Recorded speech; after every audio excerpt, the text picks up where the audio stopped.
Rejoignez dès à présent la grande famille des abonnés de votre chaîne Sika TV sur les réseaux sociaux. Sika TV, le vrai visage de l'actualité en Afrique, est en direct et en replay sur YouTube. Abonnez-vous et cliquez sur la cloche de notification pour ne rien rater. Nous sommes également présents sur Facebook et sur Twitter.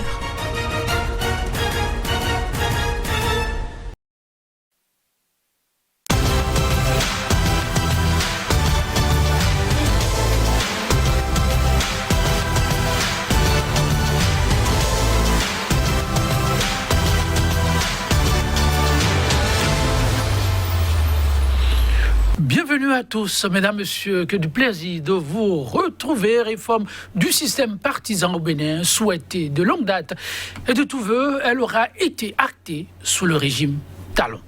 À l'opérationnalisation, elle devrait, entre autres, conduire à un paysage politique des plus clairsemés avec 2 à 3 grandes formations politiques. Ouvrir les marches du palais présidentiel aux candidats produits finis de formations politiques. Mais au décompte final, les fruits semblent bien loin de tenir, clament nombre d'observateurs, la promesse des fleurs. Réforme du système partisan, des failles à corriger et au lendemain de 3 scrutins successifs, regard croisé de 2 analystes. Avant de les retrouver, votre page consacrée à la une des journaux.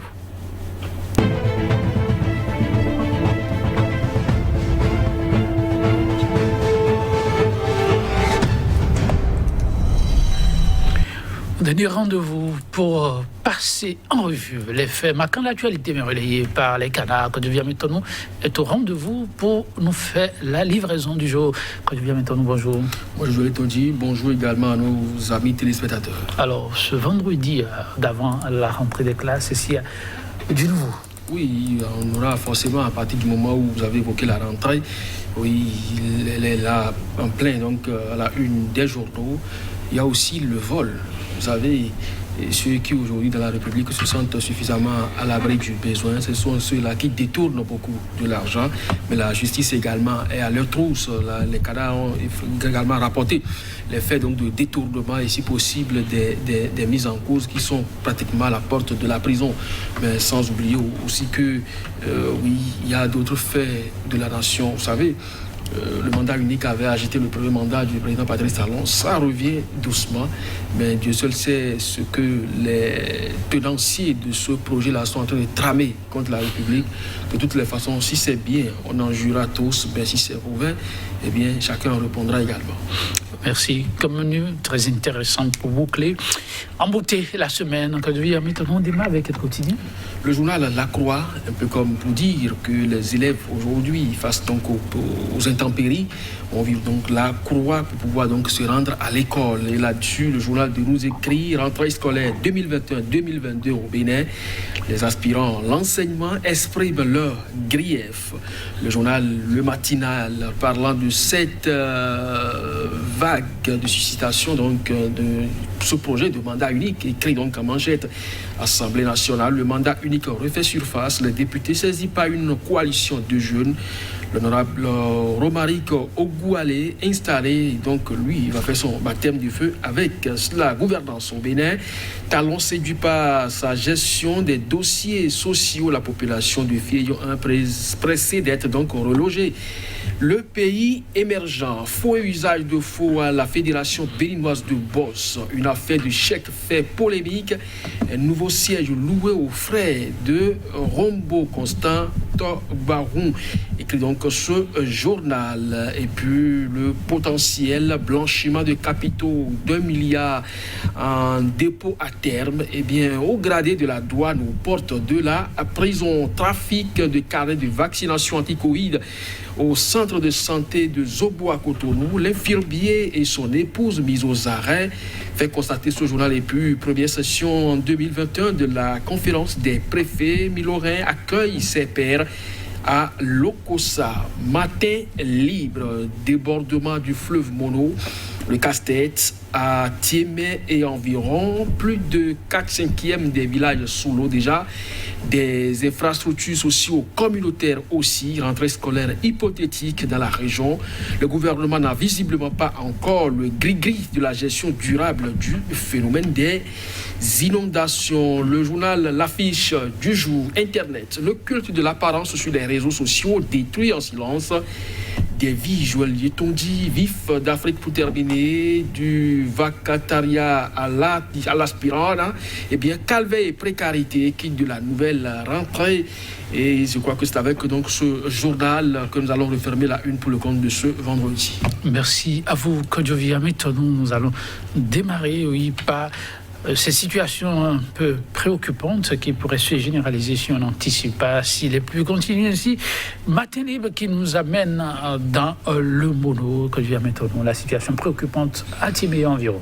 Oui, je crois que déjà mercredi, le vif d'Afrique avait évoqué le sujet au niveau donc de la zone d'Akpakpa, où la localité de Ladi est dans l'eau. Mais aujourd'hui, le journal Matin Libre que vous avez cité en exemple croit savoir que les 4/5 des villages du département de la commune d'Athiébé sont sous l'eau et les infrastructures sociaux et communautaires également dedans, et la rentrée scolaire hypothétique dans la région. Donc c'est dire simplement que vraiment les autorités en charge du système éducatif ont du fil à retordre avec ce phénomène que le journal qualifie donc ici de ce gris-gris que le gouvernement ou les autorités à divers niveaux n'arrivent donc pas à trouver pour ce qui concerne la gestion durable de ce phénomène d'inondation cyclique. Alors donc c'est dit simplement que soit il faut trouver les palliatifs nécessaires ou carrément déplacer la rentrée pour arriver cela avec les saisons où il fait donc en tout cas où il pleut moins, sinon que à ce jour vraiment que ce soit à Thiémé ou beaucoup d'autres localités qui se trouvent dans une certaine limite dans des bas-fonds comme Cotonou et environ, eh bien la rentrée sera véritablement perturbée, ne serait-ce que les premiers mois. Rentrée perturbée, la perturbation au niveau des caisses de l'État, les scandales se multiplient et vont au-delà même des caisses de l'État. Nous allons enclencher avec le pays émergent, avec votre permission. Oui, c'est un dossier quand même qui doit faire bientôt, du moins ce qui fera bientôt grand bruit à partir du moment où c'est un seul quotidien aujourd'hui qui l'a soulevé. Et bien une affaire de chèque fait polémique, un nouveau siège également loué aux frais de quelqu'un, vice-président et autres, dans de beaux draps écrits. Donc ce journal Pays émergent, un peu comme pour dire que les détournements, ce n'est pas seulement au niveau du ANAT, ni de la douane ou de l'ORTB, ça continue dans beaucoup d'autres secteurs. Ici, c'est la Fédération béninoise de bourse et d'autres appels également vont au niveau de certains ministères pour demander que l'audit soit fait à ce niveau-là, au niveau du ministère de la Culture surtout, savoir donc ce qui se passe à ce niveau. Donc, c'est-à-dire simplement, je l'ai dit, comme je l'ai dit tout à l'heure, les privilégiés aussi aujourd'hui, ce sont ceux qui détournent beaucoup plus les deniers publics. Mais puisque la justice est là également pour faire son travail, on espère vivement qu'elle ne se déclarerait pas incompétente devant tous ces dossiers, parce que les milliards dilapidés au niveau de la direction générale du Trésor à ce jour, on ne sait véritablement pas à quoi ça retourne. Maintenant, si au niveau de ces structures décentralisées et déconcentrées, ou même des fédérations de foot, d'associations de foot ou de boss, on en arrive à ces mal donnes, et bien ça pose problème dans la République. Et il faut que la justice retrouve ses lettres de noblesse et fasse vraiment le travail qu'il faut en termes d'assainissement pour ce qui concerne la lutte contre la corruption. Ça fait à souhaiter que je viens maintenant. Vous ne pensez pas si bien dit. On prend le mal par quel bout finalement, car jusqu'au carnet de vaccination, des détournements, on en parle toujours. Ça, c'est le potentiel qui rapporte la nouvelle. On a pu mettre le grappin sur les concernés que je viens maintenant avec le potentiel. Oui, heureusement que ce n'est que les carnets de vaccination. Vous vous rappelez le cas du ministre congolais de la Santé qui a démissionné, mais qui est poursuivi aujourd'hui pour mauvaise gestion de fonds Covid. En Ouganda aussi, des autorités ont été épinglées pour avoir détourné également des fonds alloués donc au Covid. Maintenant, en France, le ministre Buzyn également est mis en examen pour avoir mal géré ce dossier de Covid. Maintenant, si au Bénin on a volé ou du moins détourné des carnets de vaccination, Je crois quand même que, oui, il faut ressembler aux autres. À partir du moment où on ferme les frontières ailleurs, nous on ferme aussi, on élabore des stratégies de lutte, on élabore également, mais c'est quand même ridicule. Ça ne fait pas réjouir, on dit c'est très sérieux, parce que nous sommes en face d'une pandémie, même s'il y a encore des sceptiques qui pensent que c'est une manipulation. Et quand même, il faut reconnaître que les autorités ont pris donc, au sérieux ce dossier-là. Donc la lutte contre la pandémie de Covid-19 doit préoccuper tout le monde. Et si vous êtes un agent assermenté, à charge donc de protéger des vies humaines, et c'est vous qui détournez des carnets de vaccination, je crois que c'est suffisamment grave.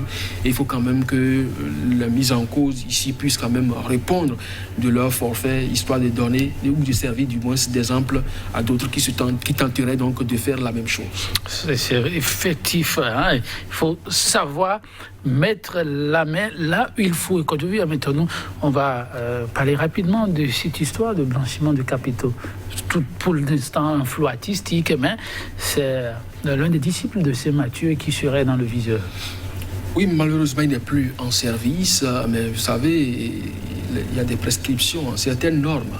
Alors, lorsque aujourd'hui, il est difficile pour certaines personnes d'envoyer ou de recevoir plus de 2 millions de francs CFA et qu'on note qu'un citoyen peut se lever et aller déposer jusqu'à 1 milliard de francs CFA dans une banque, sur un compte, pour un dépôt à terme, je crois que ça doit quand même interpeller dans la République. Et si aujourd'hui, les autorités s'en sont mêlées, vivement, parce qu'il y a beaucoup d'autres dossiers sur lesquels on attend quand même que l'autorité agisse, mais jusque-là, elle se fait désirer. Donc, au moins, pour ce qui concerne les fonds publics, vous savez, le Bénin va sur le marché de l'emprunt depuis un certain temps, mais ça n'aboutit pas et on revient donc aux bredouilles. Aussi maintenant, si on peut avoir donc de ces gens de capitaux qui dorment quelque part à titre privé, je crois quand même que ça peut servir donc à développer la nation. Alors si c'est quand même si c'est du détournement, d'accord, on va prouver ça. Maintenant, si c'est que l'individu a travaillé pour amasser autant donc de bénéfices pour pouvoir constituer ce capital, eh bien il doit être simplement relâché, parce que quand même il faut qu'il y ait des riches dans la République, et lorsque vous travaillez sainement, vous pouvez quand même avoir le milliard. C'est vrai, ça, il faut aussi le souligner. On attend donc toute la lumière sur ce dossier. Quand maintenant une autre politique avec le matinal, affaire mandat unique, ça revient au devant de la scène. Oui, tout à fait. Lorsque vous vous rappelez les propos d'un ancien, en tout cas d'un député qui a renouvelé quand même son siège, ça doit quand même vous faire un tic d'apprendre quand même qu'il y a des jeunes qui se sont saisis donc de cette préoccupation-là pour adresser cette requête à l'Assemblée nationale. Alors, instaurer aujourd'hui ce débat et, si possible, la faire accepter cette proposition-là ou ce projet, je ne sais pas de qui ça va émaner finalement. Maintenant, si cela passait à l'Assemblée, ça veut dire qu'il faut retoucher la Constitution. Et donc, ne soyez pas surpris qu'on vous dise que même si ce n'est pas une nouvelle république qui est créée, c'est quand même les compteurs qui ont été remis à zéro. Et donc, quelqu'un qui avait dit il fera un mandat de 5 ans, plus un mandat de 5 ans, plus un mandat de 12 ans. Ne me demandez pas comment ça va se faire. Vous vous rappelez très bien ces propos-là. Eh bien, c'est toujours donc en phase avec cette dynamique-là. Maintenant, ça va engendrer quoi pour la République? C'est là la grosse interrogation. Il faut voir beaucoup plus loin et prévenir. Mais de toutes les façons, personne ne souhaiterait de troubles, parce que ce qui s'est passé pour les dernières élections présidentielles, on n'a pas fini donc de penser les plaies.